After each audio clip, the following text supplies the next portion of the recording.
কিন্তু একটু খেয়াল করে দেখবেন এখান থেকে বেশ কিছু শব্দ বের হয়েছে। ইবাদত থেকে এসেছে আব্দুল। আব্দুল মানে কি? বান্দা। আব্দুল মানে বান্দা, আমরা আল্লাহর বান্দা। আব্দুলের বহুবচন হচ্ছে ইবাদুন, এবং সেখান থেকে যিনি আল্লাহর ইবাদত করবে তিনি আল্লাহর বান্দা। আল্লাহর বান্দা দুই রকম, একরকম বান্দা যারা আল্লাহর ইবাদত করে ঠিক যেভাবে আল্লাহ এবং তার রাসূল নির্দেশ দিয়েছেন, আর আরেক রকম বান্দা যারা আল্লাহর ইবাদত করে না। এই বিষয়টাকে ঘিরে শাইখুল ইসলাম ইবনে তাইমিয়া রাহিমাহুল্লাহ চমৎকার একটা বই লিখেছেন, আল উবুদিয়্যাহ। আল উবুদিয়্যাহ এই বইটা আপনারা পড়ে দেখতে পারেন, খুব চমৎকার আলোচনা সেখানে তিনি পেশ করেছেন। এবং শুরুতেই তিনি, এই বইয়ের শুরুতে তিনি ইবাদতের সংজ্ঞাটা দিয়েছেন, বিশ্ববিখ্যাত একটা সংজ্ঞা, চমৎকার একটা সংজ্ঞা। ইবাদত বলতে আমরা কি বুঝি সে বিষয়টা সেখানে তুলে ধরেছেন। আমিও আমাদের আলোচনার আজকে শুরুতে সেই সংজ্ঞা দিয়ে শুরু করব। ইবাদতের সংজ্ঞা তিনি দিয়েছেন, আল ইবাদাতু ইসমুন জামিউন লিকুল্লি মা ইউহিব্বুহুল্লাহ ওয়া ইয়ারদা মিনাল আকওয়ালি ওয়াল আ'মালি যাহিরাতি ওয়াল বাতিনা। ইবাদত হচ্ছে প্রত্যেক প্রকাশ্য এবং অপ্রকাশ্য কথা এবং কাজের নাম যেটা আল্লাহ পছন্দ করেন এবং ভালোবাসেন। বুঝতে পেরেছেন কিনা? মানে এখানে কয়েকটা জিনিস একটু খেয়াল করার বিষয়। আমাদের সমস্ত কর্মকাণ্ডকে দুই ভাগে ভাগ করা হয়েছে, একটা হলো কথা, আরেকটা কাজ বা আমল। কাউল বা কথা, আমল বা কাজ। যদিও কথাও এক ধরনের কাজ, বাট এভাবে আমরা বলে থাকি। এটা হতে পারে প্রকাশ্য, আবার হতে পারে গোপন বা অপ্রকাশ্য। কারণ গোপনেও মানুষ অনেক কথা বলে, বলে না?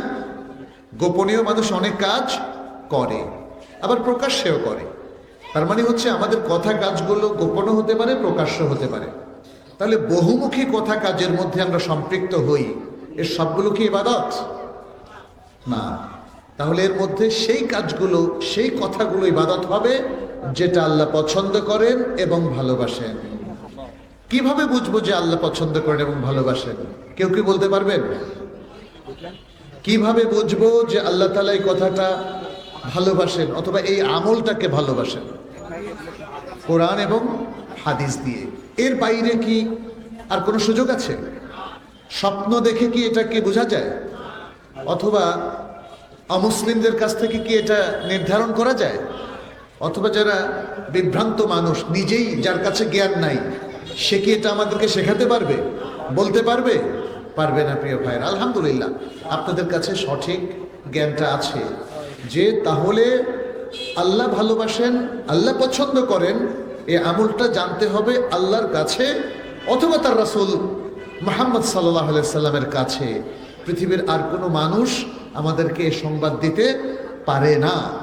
এই অথরিটি আর কারো নাই, আমাদের নিজেদেরও নাই, এবং অন্য কোনো ভাবেও এটা আসবে না। আপনি স্বপ্ন দেখলেন, আপনি আপনার উপর ইলহাম হলো, আপনি আপনার কাশফের মাধ্যমে আপনি জানলেন, এই ইবাদতগুলো আসলে এইভাবে আসে না। এই ইবাদতগুলো আসে ওহির মাধ্যমে। কিসের মাধ্যমে? ওহির মাধ্যমে।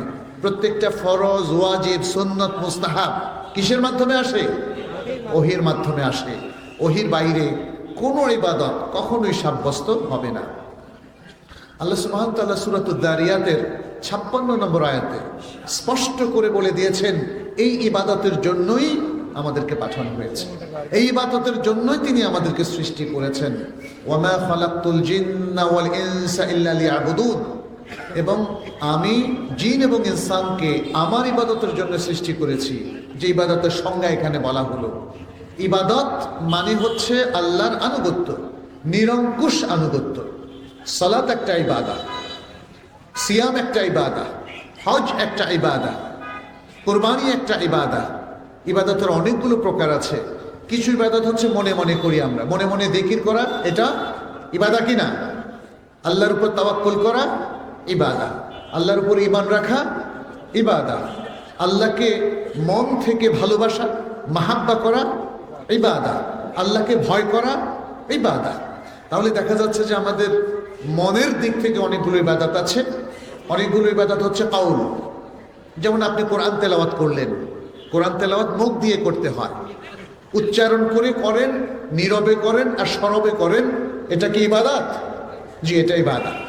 ঠিক তেমনি আপনি যদি কাউকে সুন্দর কথা বলেন, এটা ইবাদত। ওয়াকুলু লিন্নাসি হুসনা, আল্লাহ তাআলা বলছেন আল কোরআনে, মানুষের জন্য সুন্দর কথা বলো। তাহলে যত ভালো কথা আছে, যে ভালো কথাগুলো হয় আল্লাহ অথবা তার রাসূল সাল্লাল্লাহু আলাইহি ওয়াসাল্লাম আমাদেরকে শিখিয়েছেন, সেটা ইবাদত।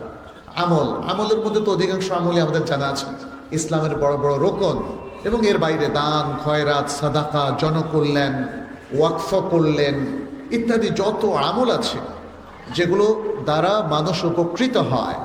শুধু মানুষ না, যেগুলো দ্বারা প্রাণীযুগল বা প্রাণীকুল উপকৃত হয়, অথবা আপনি বৃক্ষরোপণ করলেন, এটা একটা ভালো আমল। হাদিস আছে না?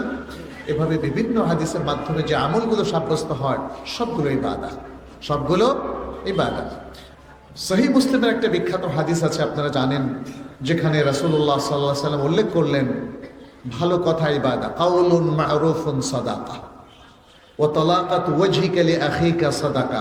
আপনি আপনার ভাইয়ের উদ্দেশ্যে সুন্দর সহাস্য বদনে কথা বললেন, তাকে কুশলাদে জিজ্ঞেস করলেন, তার দিকে মুচকি হেসে তাকে অভিবাদন জানালেন, এটা সাদাকা তথা ইবাদত।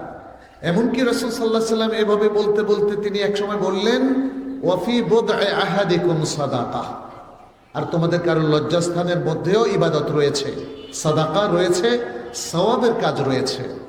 সাহাবায়ে কেরাম জিজ্ঞেস করলেন, ইয়া রাসূলুল্লাহ, আমাদের কেউ একজন তার স্ত্রীর সাথে দাম্পত্য সম্পর্কে মিলিত হবে, আর এতে সওয়াব কেন হবে?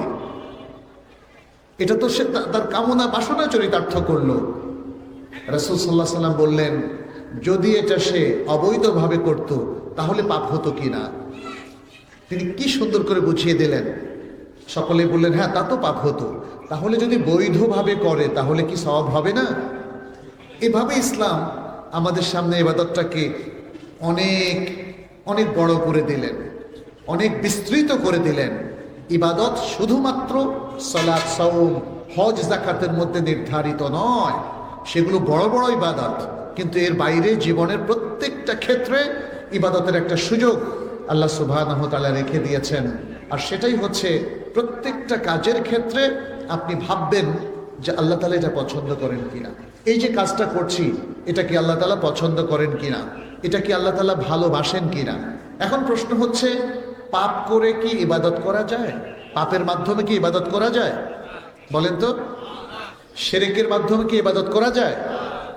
বেদাতের মাধ্যমে কি ইবাদত করা যায়? না।